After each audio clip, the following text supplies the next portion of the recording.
नमस्कार साथियों, मैं कुंदन कुमार स्वागत करता हूं करंट अफेयर के इस सेशन में। दोस्तों, आज के सेशन में हम देखेंगे कल के दिनों में घटित देश विदेश में राष्ट्रीय और अंतर्राष्ट्रीय खबरें जो आगामी आपकी किसी भी परीक्षा के दृष्टिकोण से बेहद ही महत्वपूर्ण होने वाली है। साथ ही साथ वीडियो के लास्ट में आपसे क्वेश्चन पूछा जाएगा जिसका उत्तर आपको कमेंट सेक्शन में जाकर देना होगा। हर एक क्वेश्चन से कुछ न कुछ इंपॉर्टेंट फैक्ट भी बताया जाता है जो आप वीडियो को पॉज करके उसको नोट करते चलिएगा। चलिए शुरू करते हैं आज के इस सेशन का एक मोटिवेशनल कोटेशन के साथ। क्या है दोस्तों? मंजिले पाए बगैर हम बाज ना आएंगे। मंजिले पाए बगैर हम बाज ना आएंगे। जीत मिल जाएगी एक दिन जो हम खुद को बादशाह बनाएंगे। तो निश्चित जाहिर सी बात है दोस्तों, जीतने के लिए हम सभी को किस तरह बनना चाहिए? बाज की तरह बनना चाहिए। अब है कल वीडियो के लास्ट में आपसे क्वेश्चन पूछा गया था कि हाल ही में किस राज्य के द्वारा बैगलेस स्कूल पहल शुरू की गई है? तो इसका करेक्ट उत्तर क्या आ जाएगा दोस्तों? मध्य प्रदेश हो जाएगा। चलिए अब आज का सेशन यानी आज का सवाल शुरू करते हैं। आपके सामने अंतरराष्ट्रीय पाई दिवस कब मनाया जाता है दोस्तों? तो आप सभी लोग जानते होंगे पाई के बारे में, निश्चित तौर पर जानते होंगे। जो भी मैथ के विद्यार्थी होंगे पाई के बारे में जानते होंगे। पाई मैथ में ऐसे आता है जिसका मान 22/7 रहता है। तो दोस्तों इसकी पाई की खोज कब की गई थी? तो 1706 ईस्वी में। कब? 1706 ईस्वी में की गई थी दोस्तों। और 1988 ईस्वी से, कब से? 1988 ईस्वी से इसको पहली बार मनाया गया। मैंने इस पाई शब्द को जानने के लिए इसके बारे में मैथ का एक चीज है दोस्तों। 22/7 इसका मान होता है।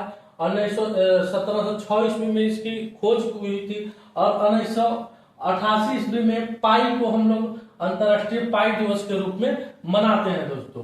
तो कब मनाते हैं? इसका करेक्ट उत्तर क्या हो जाएगा?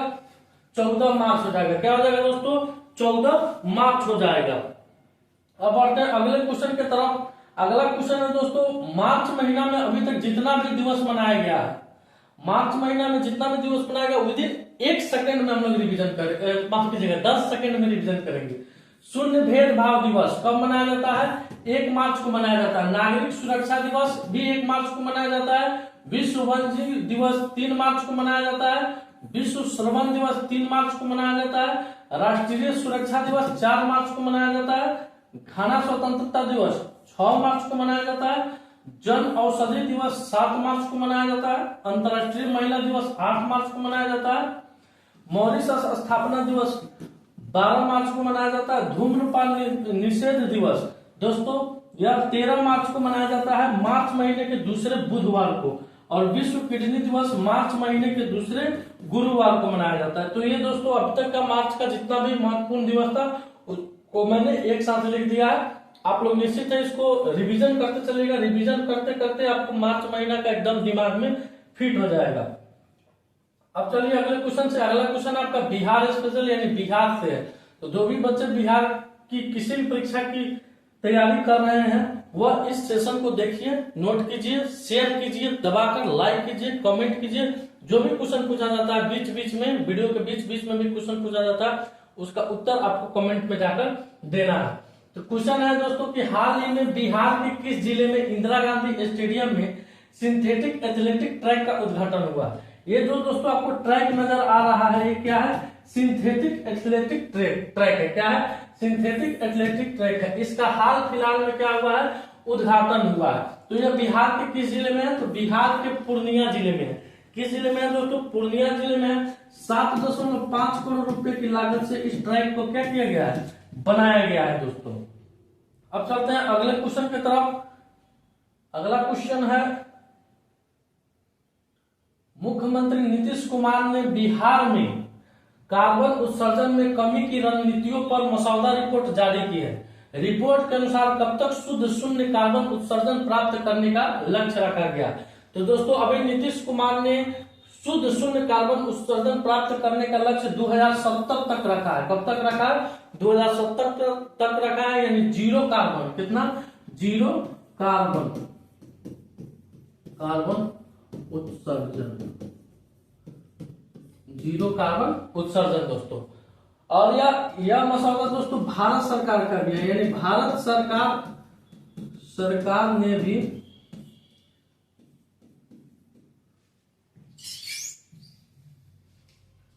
में भी 2070 तक शुद्ध शून्य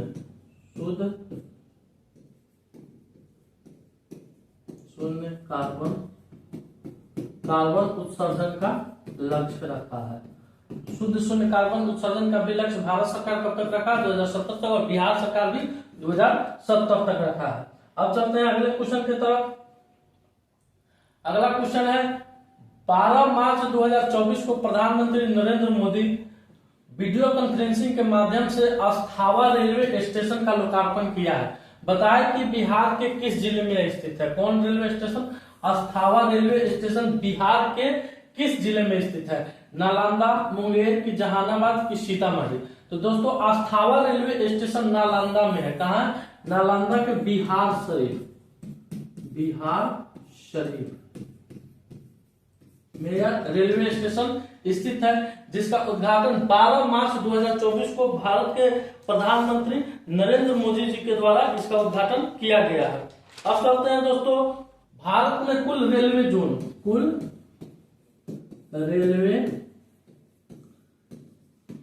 जोन की संख्या कितनी है? तो 18 है। उसमें से पूर्व मध्य रेलवे, क्या दोस्तों? पूर्व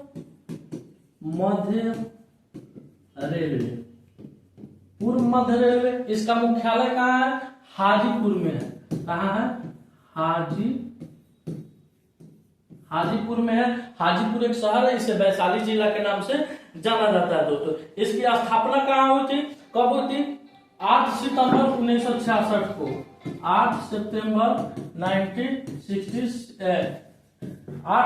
1986 को। कब हुई थी? माफ कीजिएगा, 8 सितंबर 1996 को।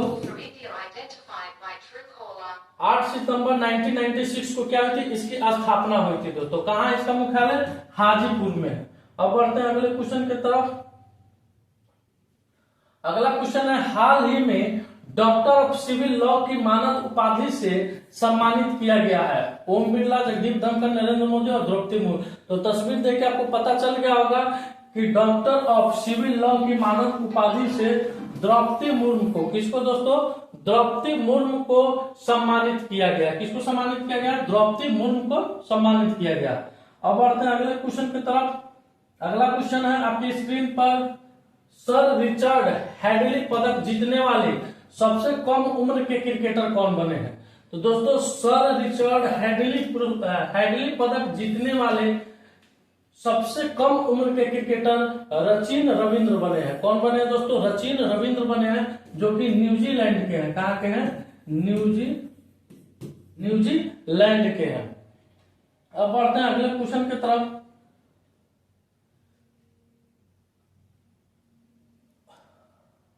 अगला क्वेश्चन है दोस्तों, ऊर्जा, पर्यावरण और जल परिषद की रिपोर्ट के अनुसार अपचारित अपशिष्ट जल प्रबंधन के क्षेत्र में अग्रणी राज्य कौन बना है?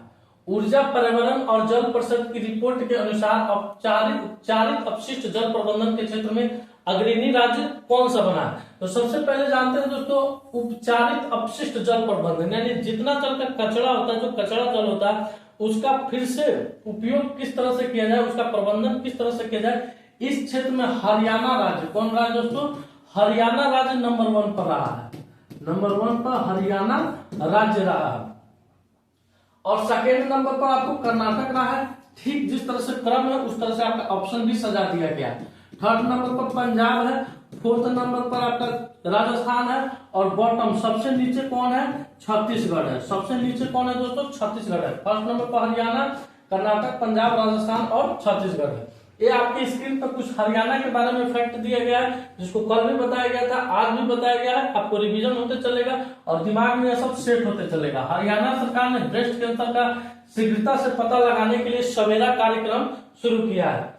भारत अंतर्राष्ट्रीय विज्ञान महोत्सव 2023 फरीदाबाद में हुआ है। हरियाणा के मुख्यमंत्री ने वन मित्र योजना शुरू की है। हरियाणा सरकार ने विदुर अविवाहित लोगों के लिए मासिक पेंशन की घोषणा की है। और उत्तर भारत का पहला परमाणु संयंत्र हरियाणा में बनेगा।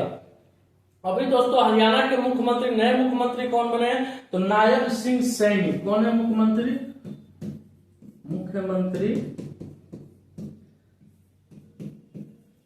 नायब सिंह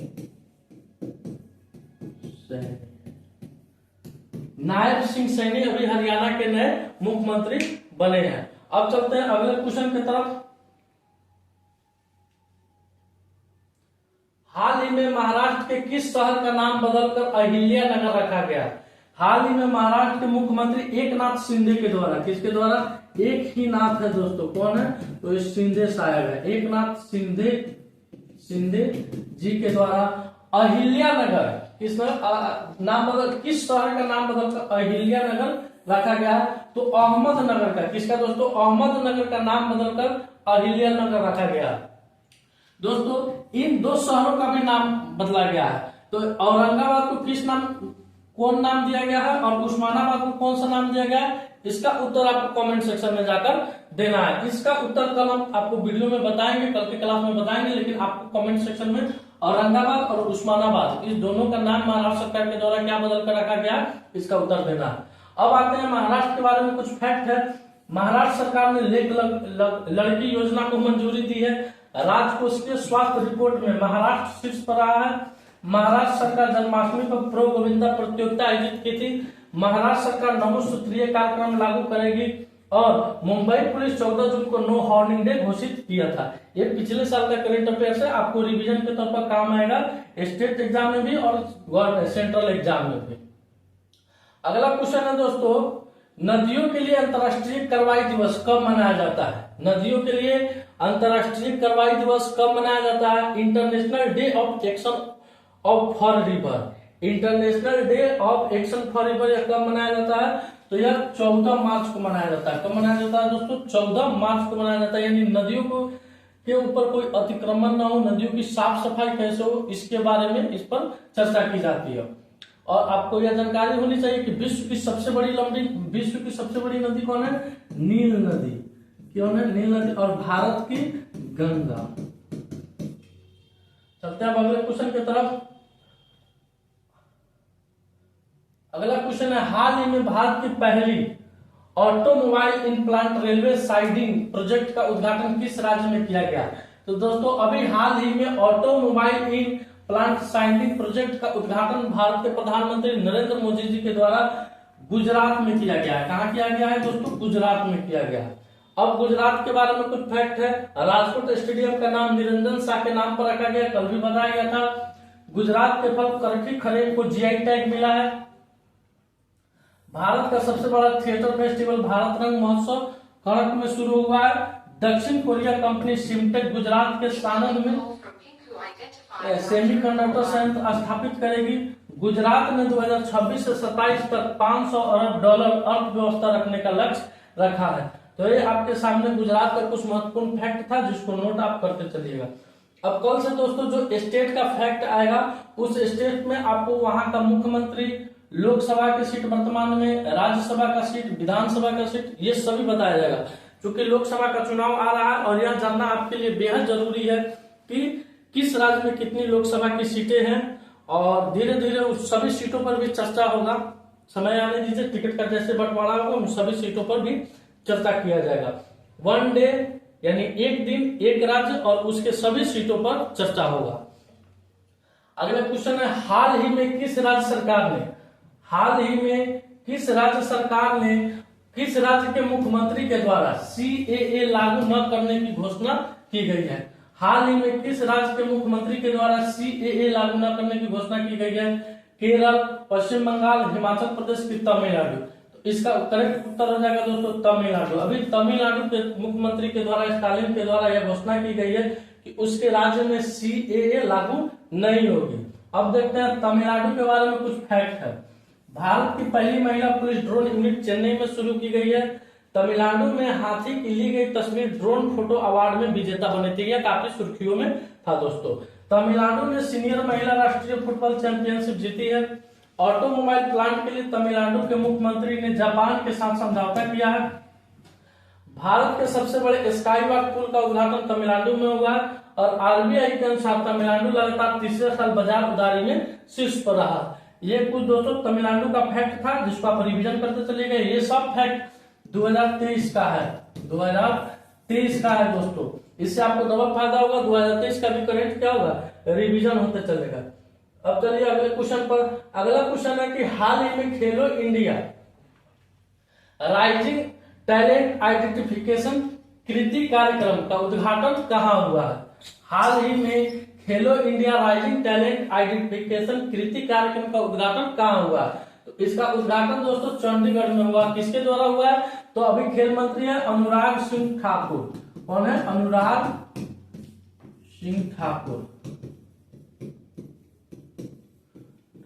इनके द्वारा इस कार्यक्रम का क्या किया गया दोस्तों? उद्घाटन किया गया है, चंडीगढ़ में किया गया। अब करते हैं सेशन के आखिरी सवाल पर, यानी आज का जो सवाल है लास्ट। हाल ही में डीआरडीओ ने 500 किलोमीटर की रेंज वाली अग्नि 5 मिसाइल का सफल परीक्षण कहाँ किया? बिहार, उड़ीसा, राजस्थान, उत्तराखंड। इस क्वेश्चन का दोस्तों करेक्ट उत्तर आपको कमेंट सेक्शन में जाकर देना है। यह क्वेश्चन पिछले क्लास में इसको कराया गया था, इसके बारे में बताया गया था। अगर आप क्लास को ध्यान से पढ़ लीजिएगा तो निश्चित तौर पर आप इसका उत्तर कमेंट सेक्शन में जाकर दे सकते हैं। दोस्तों आज का सेशन मेरा यही समाप्त हुआ। अगर यह वीडियो आपको अच्छा लगे वीडियो को लाइक कीजिएगा, शेयर कीजिएगा, चैनल पर नए हैं तो चैनल को सब्सक्राइब कीजिएगा। मिलते हैं आपसे अगले वीडियो में इसी जोश के साथ। तब तक के लिए धन्यवाद, अपना ख्याल रखिएगा। भारत माता की जय।